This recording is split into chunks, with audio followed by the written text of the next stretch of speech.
Good morning, everybody, and welcome to your third last day of classes. Not counting the exam, of course. We're getting right down to it.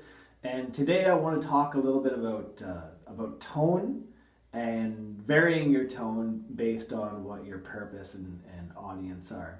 So you're going to be doing three main types of persuasion in this unit. I've been working on the rubric, and I hope to have that up and published for you tomorrow, so that you'll be able to clearly know what you're going to be graded on.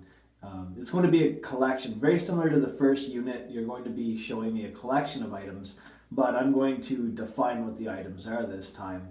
And you worked on one of those today. You worked on a satirical essay. So just to clarify, an essay technically just means an extended piece of nonfiction writing where you're writing on a particular topic and the author is expressing their thoughts or opinions.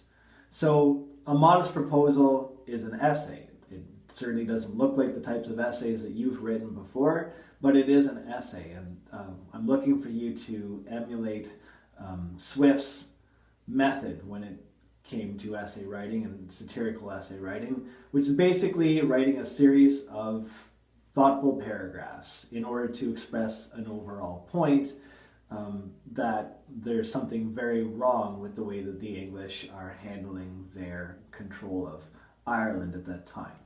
So satirical tone.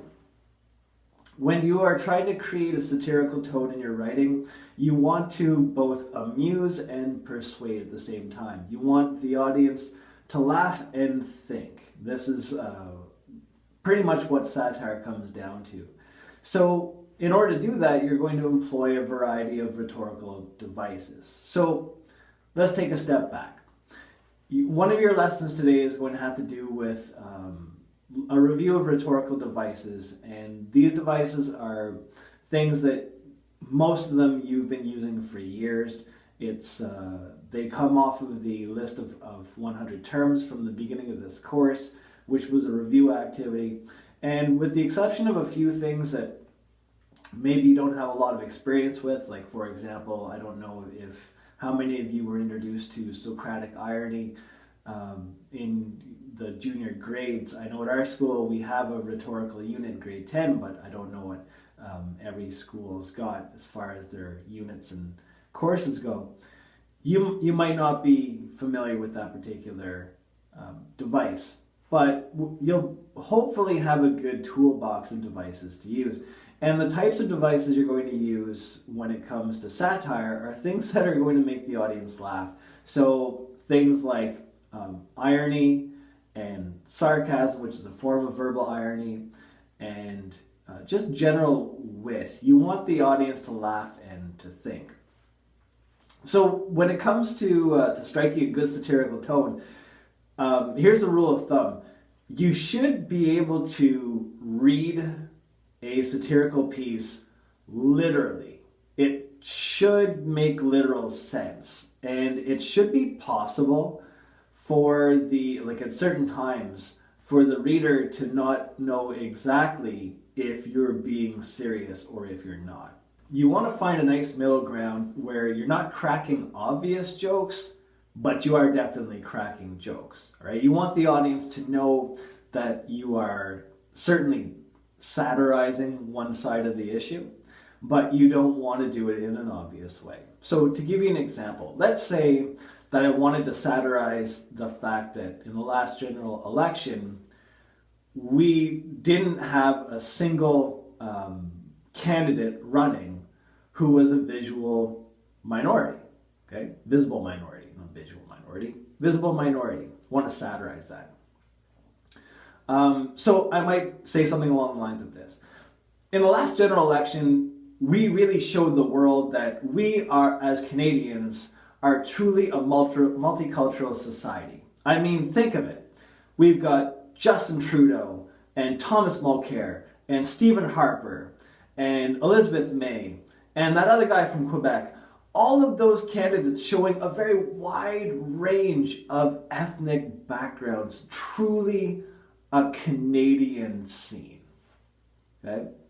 So anybody who knows who those candidates are be like, oh, 4 white guys and a white woman. All right, good job. I get the joke.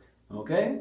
But the way that you said it is you sound like half serious.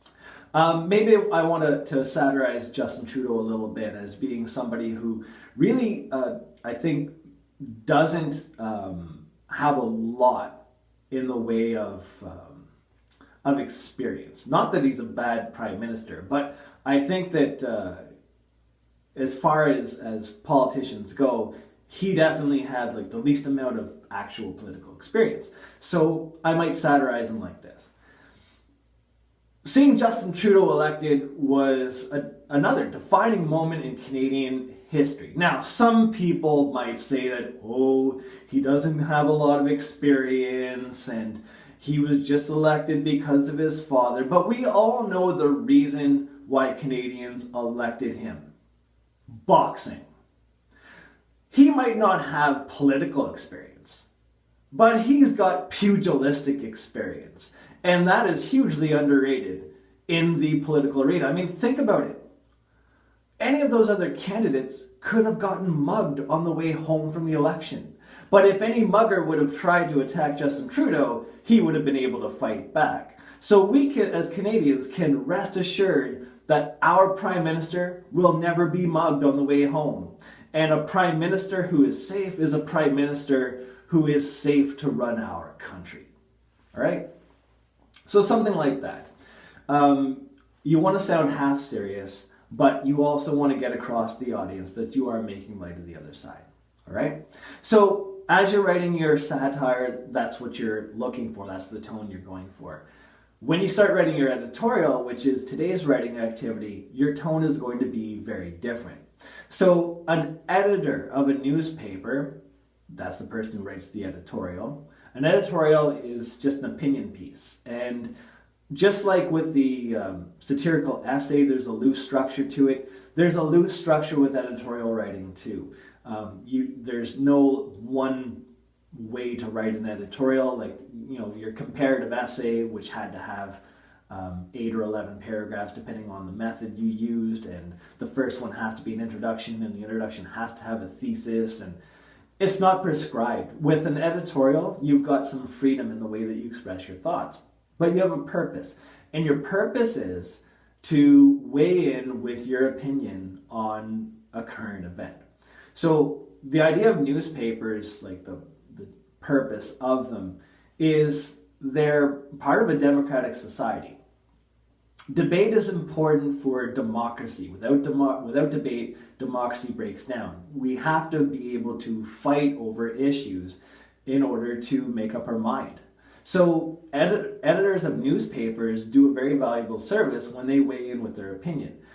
As the editor of a newspaper, when you write your editorial, you represent the newspaper, which means that your voice is going to have to be formal. All right? It's got to be not formal. It's got to be professional. You have to sound respectable. But, again, there's a balance.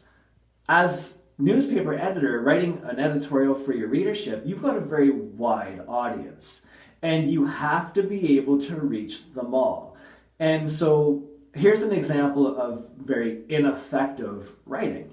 If you try to use that same academic voice you wrote with which you wrote your essay, your editorial is going to miss the mark, because the use of academic jargon is going to come across as being dull for a lot of your readers. So you're going to be professional and authoritative. I mean, you're a newspaper editor, you're a journalist, you should be very informed on the issue that you're writing about, but at the same time, you can bend the rules of formality. So you can use personal language. You can use I if you want to.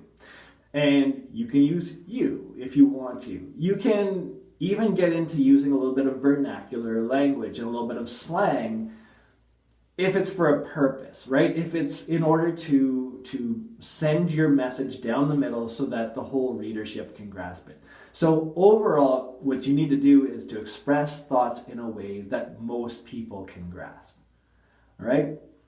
So that's the way that you're going to strike your tone for your editorial today. Later on, when you're working on your debate, which is going to be that telephone call that we're going to have, and I'm going to listen to your side, and I'm going to question you, and I'm going to hit you with some rebuttals or counter arguments and see how you respond. You want to be strong in a debate, strong and formal, basically the same type of voice that you would use in an essay. So in this unit, you're going to be executing a variety of persuasive styles, and you're going to be using a variety of tones for those styles. All right, satirical tone for the satire, that professional yet accessible tone for the editorial, and a nice formal tone for your debate. All right? So today you're going to be reviewing a lot of rhetorical devices, and then you're going to be using those rhetorical devices to do some general persuasive writing. I don't know how many of you use Kijiji. Right now, I'm on Kijiji trying to find a used boat. If anybody's got a boat that they're looking to sell cheap, by the way, let me know.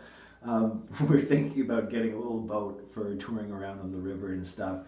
And it's amazing how some people put a lot of effort into those Kijiji ads and some people put like zero effort into them.